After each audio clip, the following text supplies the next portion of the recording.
The big statewide race in New Jersey last night also resulted in a first. Democratic U.S. Senator Frank Lautenberg won an unprecedented fifth term. As Marie Denoya Aronson reports, the 84-year-old defeated his latest Republican challenger by a substantial margin.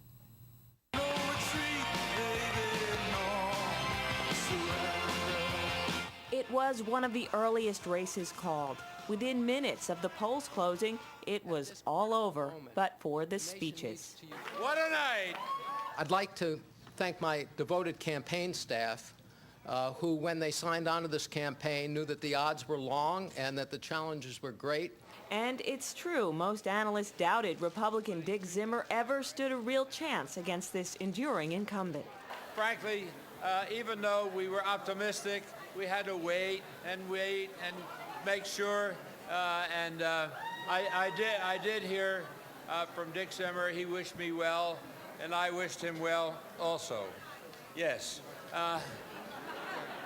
64-year-old Zimmer, who had served 3 terms in Congress, said he would not make Lautenberg's age an issue. There are older members of the U.S. Senate who have been effective, and Frank Lautenberg is not one of them. Zimmer's strategy right out of the box challenged his 84-year-old opponent to debate early and often, a request that would echo even in his concession speech last night. I believe that politicians must become more accessible and more accountable to the citizens they seek to represent by engaging on the issues and defending their record.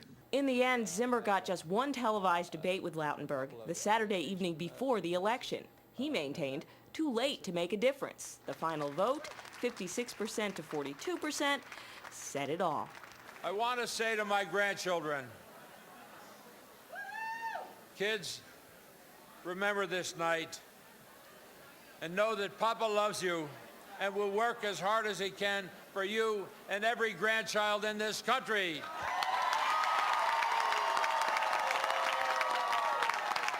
When Frank Lautenberg first went to the U.S. Senate, Ronald Reagan was in the White House, and E.T. was one of the big hit movies. That was 1982.